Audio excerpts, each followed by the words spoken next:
Assalamualaikum warahmatullahi wabarakatuh. Nama saya Miftahul Jannah binti Zulkifli.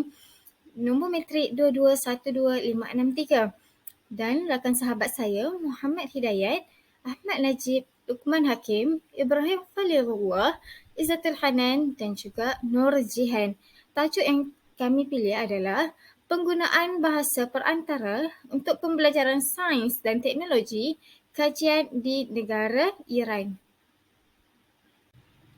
Baiklah, sedikit pengenalan berkenaan negara Iran. Jika kita sebut negara Iran, kita dah tahu negara Iran ini merupakan satu negara Islam yang mana Islam ketika itu menapak daripada awal tamadun di mana. Negara Iran atau nama rasminya Republik Islam Iran, Presiden ketika itu adalah Hojatul Islam Ibrahim Raisi yang terkini. Kemudian beliau dilantik oleh Presiden tertinggi, pemimpin tertinggi Iran iaitu Ayatullah berdasarkan pilihan rakyat. Baiklah, pada tahun 1979, dunia telah digemparkan dengan sejarah revolusi Iran. Sejarah ini telah memberi kesan kepada perubahan struktur demostik Iran dan juga memberi kesan kepada geopolitik Iran ketika itu.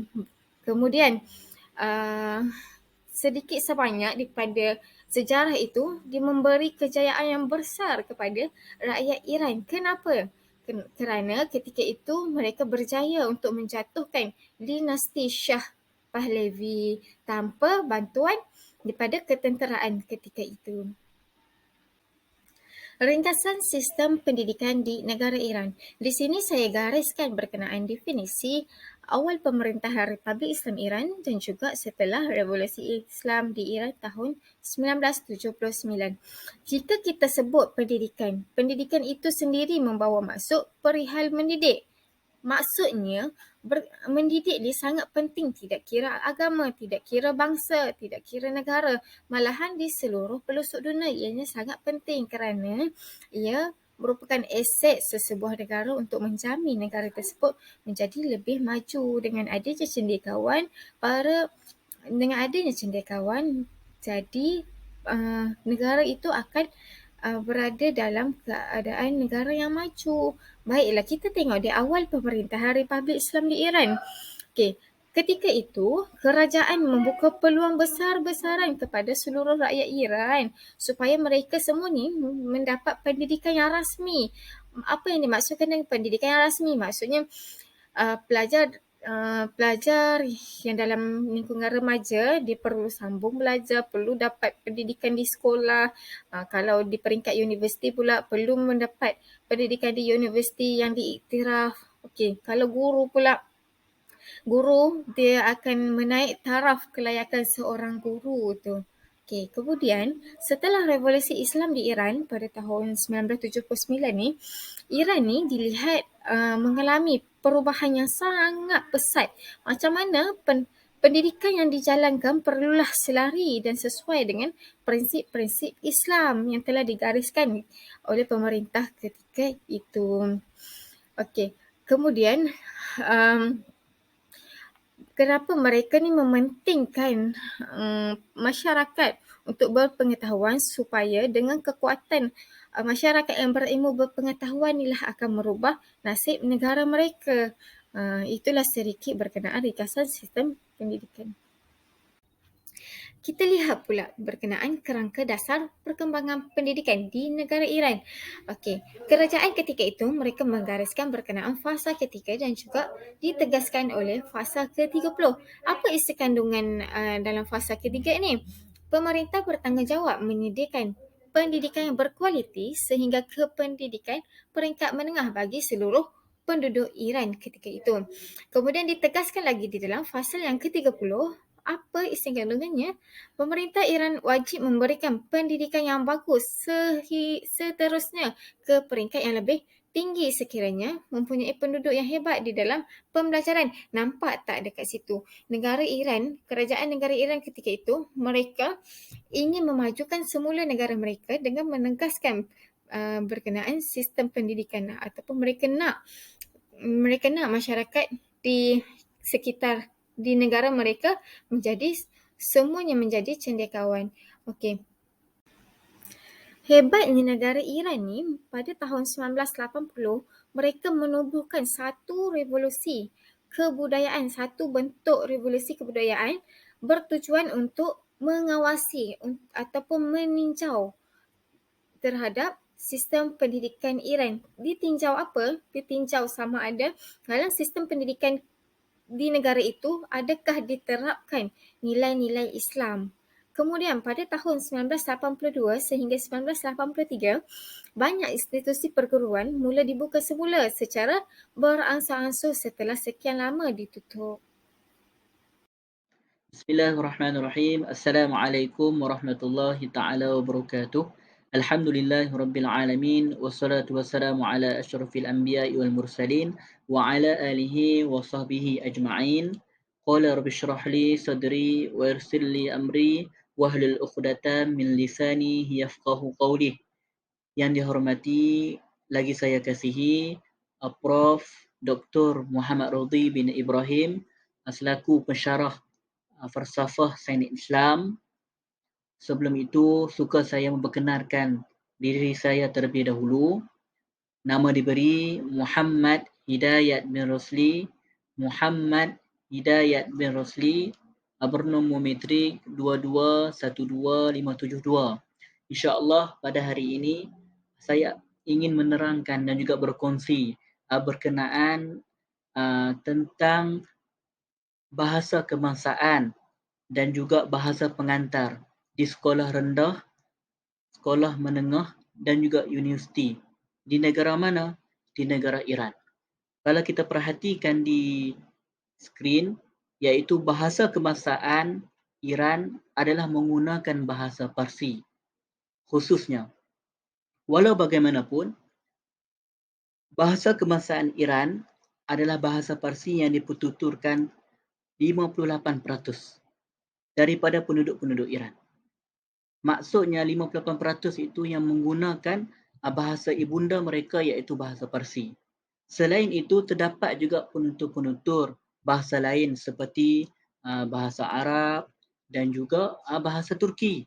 Umumnya penutur bahasa Iran ini merupakan majoriti di negara ini, diikuti dengan keluarga bahasa Turki dan juga bahasa Semitik. Itu yang menarik.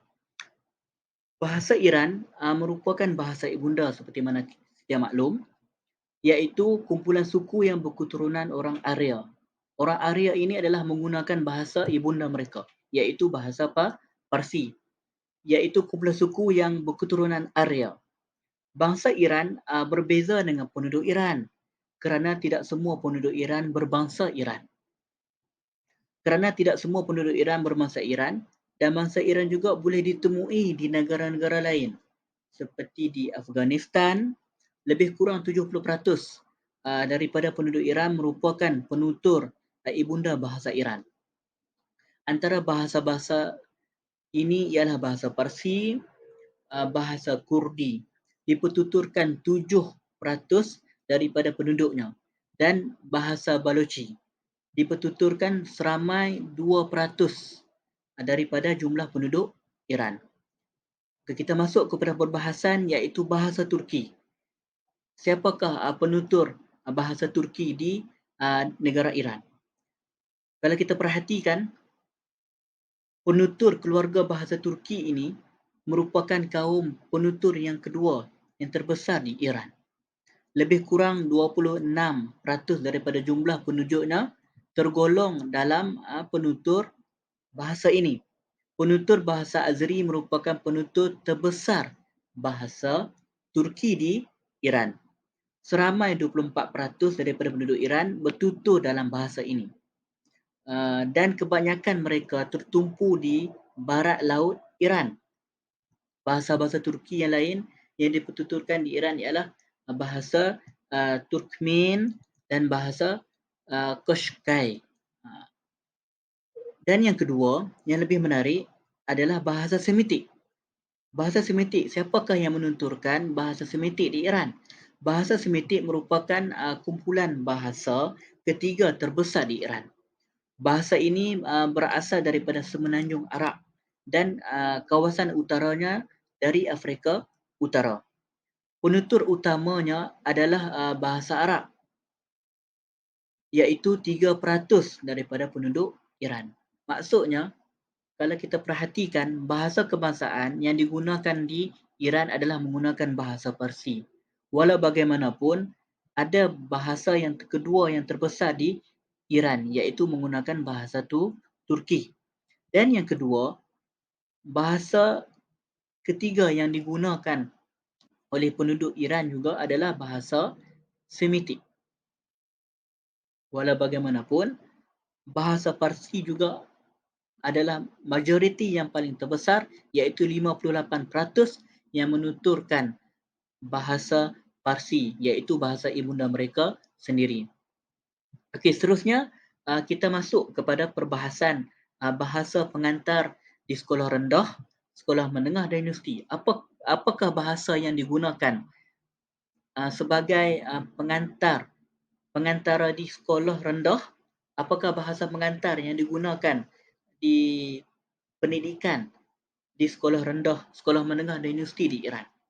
Seperti sedia maklum, bahasa rasmi yang digunakan di Iran adalah bahasa Parsi. Bahasa Inggeris atau Perancis diajarkan di sekolah swasta. Bahasa pengantar di sekolah bermula peringkat rendah sehingga ke peringkat universiti adalah menggunakan bahasa rasmi, iaitu bahasa Parsi. Manakala bahasa Inggeris atau Perancis dijadikan bahasa kedua dan diajarkan di sekolah swasta. Kalau kita perhatikan di sini, menunjukkan bahawa di negara Iran, bahasa pengantar yang digunakan di sekolah rendah, sekolah menengah dan universiti, sekolah rendah, sekolah menengah dan universiti adalah menggunakan bahasa ibunda mereka sendiri. Dan juga bahasa Inggeris adalah dijadikan bahasa yang kedua dan juga diajarkan di sekolah swasta. Itu yang kata kuncinya adalah bahasa Inggeris itu diajarkan di sekolah swasta dan juga dijadikan bahasa yang kedua di negara Iran. Saya tertarik dengan satu kenyataan yang dibahaskan dan juga di dada-dada akhbar, iaitu pada tahun 2018, iaitu tanggal 8 Januari 2018, iaitu kenyataan Iran mengharamkan pengajaran bahasa Inggeris di sekolah rendah. Kalau kita perhatikan di sini, Iran telah mengharamkan pengajaran bahasa Inggeris di semua sekolah rendah di negara itu. Menurut Ketua Majlis Pendidikan Tinggi Iran, Mehdi Nawid Adham, keputusan dibuat susulan amaran dikeluarkan oleh pemimpin tertinggi negara itu yang berkata pengajaran bahasa tersebut membuka ruang kepada penaklukan budaya dari negara barat. Okey, ini yang menarik, iaitu kenyataan pada tanggal 18 Januari, maafkan saya, pada tanggal 8 Januari 2018, Presiden ataupun Ketua Majlis Pendidikan Tinggi di negara Iran, beliau mengatakan pengharaman bahasa Inggeris kepada sekolah rendah. Maksudnya sekolah rendah tu tidak diajarkan bahasa Inggeris kerana mereka percaya bahawa jikalau bahasa Inggeris dijadikan sebagai bahasa yang kedua ataupun dijadikan sebagai platform pembelajaran, akan menyebabkan pengajaran bahasa tersebut membuka ruang kepada penaklukan budaya dari negara barat. Negara Iran dia berbeza dengan negara-negara yang lain. Walau bagaimanapun, pengajaran bahasa Inggeris di negara Iran, pada kebiasaannya, bilakah mereka belajar bahasa Inggeris, iaitu pada peringkat menengah, iaitu ketika murid berusia sekitar 12 hingga 14 tahun. Namun ada sesetengah sekolah rendah dan pusat jagaan kanak-kanak menjalankan sesi pembelajaran bahasa itu di luar daripada sekolah. Maksudnya dijadikan pengajaran dan juga pembelajaran bahasa Inggeris itu di luar kelas. Tidak belajar di dalam kelas. Iaitu sebahagian dari murid turut mengambil kelas tambahan bahasa Inggeris selepas sesi persekolahan. Maksudnya mereka tidak belajar bahasa Inggeris ketika mana sesi persekolahan. Mereka akan mengambil kelas di luar daripada waktu persekolahan. Itu yang menarik di negara Iran.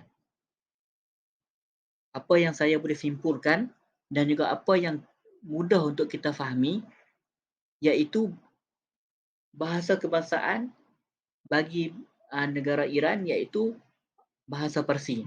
Manakala bahasa pengantar di sekolah rendah, sekolah menengah dan universiti iaitu mereka menggunakan bahasa ibunda mereka iaitu bahasa Parsi, dan juga dijadikan bahasa Inggeris itu sebagai bahasa yang kedua dan juga hanya diajarkan di sekolah swasta sahaja. Dan jikalau sebahagian murid mahu belajar bahasa Inggeris, mereka perlulah mengambil kelas tambahan di luar daripada waktu persekolahan. Itu yang menarik ataupun itulah secara ringkas mengenai bahasa kebangsaan Iran dan juga bahasa pengantar di sekolah rendah, sekolah menengah dan universiti. Cukup sekadar itu saja. Mudah-mudahan kita faham dan kita dapat ilmu ini dan disebarkan kepada semua, insya-Allah. Assalamualaikum warahmatullahi taala wabarakatuh. Bismillahirrahmanirrahim. Assalamualaikum warahmatullahi wabarakatuh. Saya Izzatul Hanan binti Muhammad Nasir, 2212-516. InsyaAllah saya akan teruskan kepada subtopik yang seterusnya, iaitu mengenai perkembangan ilmu sains dan teknologi di negara Iran. Sebelum kita menerokai dengan lebih mendalam mengenai subtopik ini, sukalah saya untuk menyebut mengenai apakah yang dimaksudkan dengan ilmu sains dan juga teknologi secara ringkas. Sains ialah satu cabang ilmu yang menghubungkaitkan antara alam tabi'i dengan nilai-nilai keagamaan atau ajaran Islam dan syariah berlandaskan tauhid. Manakala teknologi pula adalah satu kaedah saintifik bagi mencapai tujuan praktikal atau sebagai satu ilmu pengetahuan yang diterjemahkan sebagai cara penyediaan barang-barang diperlukan untuk kelangsungan dan keselesaan hidup manusia. Kita akan melihat mengenai era perkembangan ilmu sains dan teknologi di negara Iran.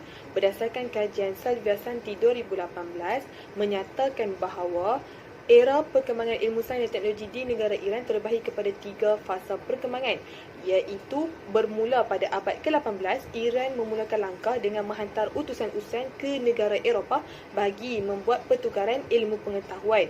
Hal ini telah membuahkan hasil pertama industri di negara Iran, iaitu bermula pada tempoh tahun 1910 sehingga 1930 seperti pengangkutan, penjanaan tenaga kuasa dan juga asas industri berat. Bahkan juga polisi industri juga diperkenalkan. Manakala fasa perkembangan yang kedua bermula pada tahun 1960 sehingga akhir 1970. Di fasa ini, Iran memberi penekanan terhadap perindustrian melalui kemasukan sumber dari negara luar untuk menambahkan keperluan asas dalam industri.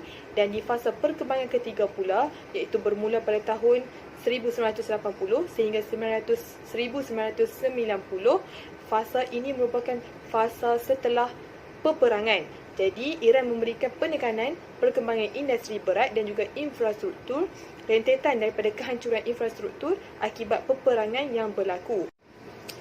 Jadi, berdasarkan 3 fasa perkembangan ilmu sains dan teknologi di negara Iran ini jelas menunjukkan bahawa Iran juga menerima pengaruh luar bagi mempelajari ilmu sains dan teknologi untuk dibawa masuk ke dalam negara mereka dan mengaplikasikan di negara mereka sendiri. Bismillahirrahmanirrahim. Nama saya Ahmad Najib bin Syukri, bernombor metrik 2212655. Dekat sini saya ingin membentangkan tentang kemampuan Iran dalam mengeluarkan produk teknologi. Baiklah, salah satu isu yang dianggap penting oleh negara di dunia pada masa ini ialah masalah penjimatan dan penggunaan sumber secara efisien. Dalam mengatasi masalah ini, salah satu langkah penyelesaian yang diambil oleh Iran ialah dengan menguasai teknologi nano. Nano berasal daripada perkataan Yunani yang bermaksud kerdil dan dari segi ilmiah ialah teknologi nano bermaksud teknologi berskala 1/1,000,000 meter. Teknologi ini bukan sahaja mampu mengecilkan sebuah molekul, malah boleh membina peranti dan alat yang memiliki kemampuan yang luar biasa. Dengan nanoteknologi ini, para ilmuwan dapat meningkatkan nilai suatu produk, kualiti menjadi lebih baik, ketahanan bahan lebih lama, lebih efisien dan lebih jimat. Pembangunan nano adalah salah satu pencapaian Iran selepas revolusi Islam, terutama dalam beberapa tahun kebelakangan. Pada 2015, Iran merangka Pelan Hala 7 10 tahun kedua untuk pembangunan nanoteknologi, iaitu pada tahun 2015 hingga 2025, khususnya memfokuskan kepada pembangunan teknologi moden ini. Dalam peningkatan kualiti hidup, Iran menghasilkan ubat anti kanser, suplemen, sistem penyahragaman air nitrat dan arsenik, air sisa dan sistem merawatan air kelabu, penyahragaman air garam, penapis udara dan lain-lain. Iran telah menjual produk nanonya ke Korea Selatan, Australia, China, Malaysia, Indonesia, Rusia, Turki dan negara Eropah seperti Britain, Jerman, Sepanyol dan lain-lain. Memperkenalkan nanoteknologi kepada orang ramai adalah salah satu ciri unik program pembangunan nanoteknologi di negara Iran berbanding negara lain. Sekian sahaja daripada saya. Seterusnya. Bismillahirrahmanirrahim. Assalamualaikum warahmatullahi wabarakatuh. Nama saya Luqman Hakim bin Jamaluddin, bernombor metrik 2212533.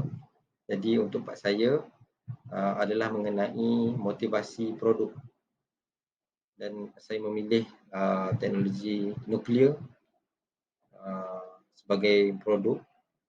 Jadi jika boleh diundurkan bahtera, kita lihat pada tahun 1950 di mana projek pengembangan tenaga nuklear dimulai.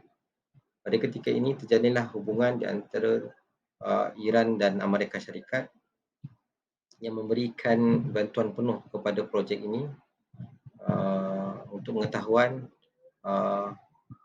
Amerika Syarikat dan Iran mempunyai hubungan yang sangat unik, iaitu mereka terkadang mereka renggang kerana beberapa konflik dan terkadang mereka berbaik. Jadi kemudian kita lihat pada 1953 di mana Iran melancarkan projek The US Atom for Peace yang menjanjikan projek nuklear tidak memberikan ancaman kepada dunia. Pada ketika ini berlakulah satu perkara yang sangat besar di mana pasca pergulingan rezim Dr. Muhammad Mossadegh, yang mana Dr. Muhammad Mossadegh ni adalah seperti Dr. Morsi kalau di Mesir, yang dilakukan oleh Shah Reza Pahlavi, iaitu Shah Iran yang terakhir. Kemudian pada tahun 1959, mereka telah membangunkan fasiliti reaktor nuklear iaitu Tehran Nuclear Research Center. Dan pada ketika ini pelancaran tenaga nuklear yang pertama yang hanya berkekuatan 5 megawatt. Kemudian kita pergi kepada 1968 di mana perjanjian telah dibentuk yang mana isinya adalah Iran tidak boleh menggunakan tenaga nuklear sesuka hati ataupun menjadikan tenaga nuklear ini sebagai satu bahan ancaman ataupun senjata yang terlarang. Dan kalau kita pergi kepada, seterusnya kita pergi kepada motivasi Iran dalam teknologi nuklear. Dia ada 2 poin yang saya ambil sebagai, saya rasa itu sebagai poin yang penting. Yang pertama, Iran mula membuka mata dunia dan mengalihkan perhatian dunia kepadanya. Seperti mana yang kita tahu, pada tahun 1979 berlaku satu perkara yang besar, iaitu pergulingan sistem monarki Kesultanan Iran, iaitu Shah Reza Pahlavi oleh Ayatollah Ali Al-Khamenei. Dan pada ketika ini Iran mula membuka mata dunia dan mengalihkan perhatian dunia kepadanya. Ketika itu dipimpin oleh Ruhollah Ali Al-Khamenei, dan pada ketika ini Iran telah membuka semula projek nuklearnya dan membuka secara besar-besaran. Dan yang kedua, bertujuan menjaga keamanan negara Republik Iran pada era 1980, di mana terjadi satu perang, iaitu perang teluk di antara Baghdad, Iraq dengan Iran. Maka dengan terjadinya perang ini, maka menguatkan Iran untuk menjaga keamanan negara dengan menggunakan teknologi. Iran berfikir kalau dia ada teknologi nuklear, maka keselamatan negara Iran akan lebih terjamin. Jadi saya rasa sampai situ saja part saya. Jadi sekian, terima kasih.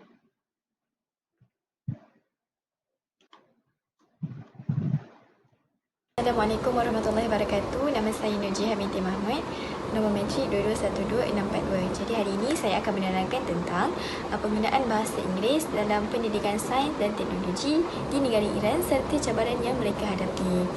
Okey, seperti kita tahu, di negara Iran ini, mereka ini menggunakan bahasa Inggeris sebagai bahasa kedua di peringkat pengajian tinggi ataupun universiti. Namun pada tahun 2018, Iran mereka telah mengharamkan penggunaan bahasa Inggeris di negara tersebut. Tetapi bagi mereka yang ingin belajar bahasa Inggeris, mereka boleh mempelajarinya di sekolah swasta, tidak di sekolah kerajaan. Okey, jika kita lihat kepada penggunaan sains dan teknologi di negara Iran ini, mereka ini sangat mahir dan terkehadapan dalam pembuatan reka cipta teknologi, seperti contoh dengan penciptaan tenaga nuklear dan juga nanoteknologi yang dicipta oleh negara Iran. Okey,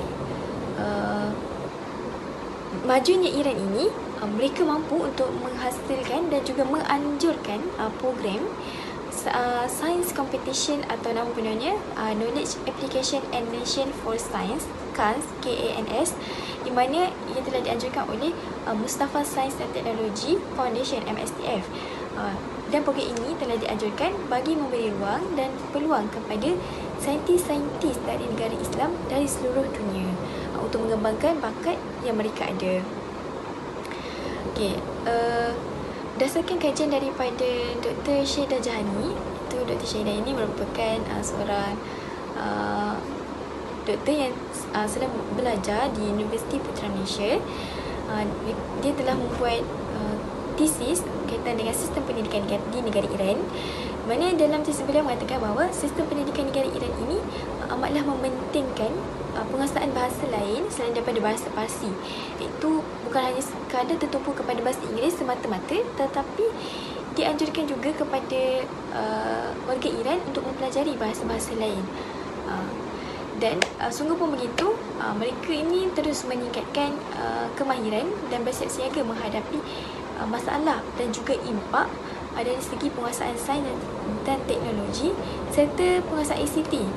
Kerana berdasarkan kajian daripada Dr. Syedah Jahani itu, mereka ini ataupun ahli fakulti dari negara Iran ini, mereka kurang berkolaborasi bersama-sama dengan ahli fakulti dari negara-negara lain. dan untuk penambahbaikan dari semasa ke semasa, mereka sering mengajarkan program bersama-sama dengan ahli-ahli saintis dan negara. Cabaran yang dihadapi oleh negara Iran. Seperti kita tahu, hubungan Amerika Syarikat dan juga Iran ini seringkali mengalami pasang surut, dan perkara ini sebenarnya secara tidak langsung memberikan impak dan juga kesan yang besar kepada iklim politik dan juga geostrategi antarabangsa. Jadi antara cabaran yang dihadapi oleh negara Iran ini, bila mana Amerika Syarikat dan kucu-kucunya telah menyekat negara Iran ini dari membuat tenaga nuklear dan juga nanoteknologi di negara tersebut. Walaupun negara Iran ini disekat untuk membina tenaga nuklear tersebut, tapi sebenarnya negara Iran ini mampu untuk menyaingi negara-negara terkemuka lain seperti Jepun, Korea Selatan, Rusia, malahan mampu untuk menyaingi Amerika Syarikat, sehingga menyebabkan Amerika Syarikat berasa tergugat dengan negara Iran itu. Kerana itulah negara Amerika Syarikat telah menyekat Iran ini dari membina tenaga nuklear tersebut. Berdasarkan daripada kajian Dr. Azimin, iaitu seorang profesor daripada Universiti Putra Malaysia, beliau telah menulis bahawa bahasa Parsi adalah bahasa utama lebih dari 120 juta orang dan merupakan antara bahasa yang paling banyak digunakan di dunia. Jadi berdasarkan daripada kajian ini ataupun kajian yang telah dijalankan ke atas bahasa Parsi ini, sebenarnya penguasaan kepada bahasa ibunda itu bagi sebuah negara menjadi satu kunci dan juga satu batu loncatan untuk sebuah negara itu semakin maju dan mampu bersaing secara sihat bersama-sama dengan negara lain. Kerana kita sering didoktrin bahawa apabila sebuah negara itu, apabila mereka mampu untuk mahir dengan bahasa-bahasa asing yang lain serta membelakangi bahasa ibunda mereka, mereka ini dianggap sebagai sebuah negara yang berjaya dan moden serta maju. Sedangkan perkara tersebut adalah salah. Kerana apabila kita mampu untuk berkata dan bercakap sebetul-betul dalam bahasa ibunda kita, di samping kita mempelajari bahasa-bahasa lain, perkara tersebut sebenarnya telah menjadi satu batu loncatan kepada sebuah rakyat ataupun sebuah individu ataupun masyarakat tersebut. Sekian. Assalamualaikum warahmatullahi wabarakatuh. Nama saya Ibrahim Khalilullah bin Abdul Syukur, matrik nombor 2212626. So hari ini saya akan bentangkan tentang cadangan untuk menambahbaikan pendidikan sains dan teknologi di Malaysia. So yang pertama adalah meningkatkan kualiti guru dan pembelajaran dalam sains dan teknologi. So menurut Antoniau 2009 mengatakan bahawa secara konsisten faktor yang signifikan untuk mengurangi masalah tingkah laku murid dan meningkatkan keupayaan akademik murid adalah melalui pembangunan dan peningkatan kualiti guru dalam bilik darjah. So guru yang berkualiti akan sentiasa menyalurkan idea ataupun menyalurkan ilmu secara konsisten dan menarik bagi murid kerana guru mampu memberikan impak ataupun memberikan kaedah pengajaran secara tepat kepada murid dalam sains dan teknologi. Untuk itu, guru perlu sentiasa meningkatkan pengetahuan, keterampilan serta menjadikan pemimpin yang berkesan pada masa hadapan dalam sains dan teknologi.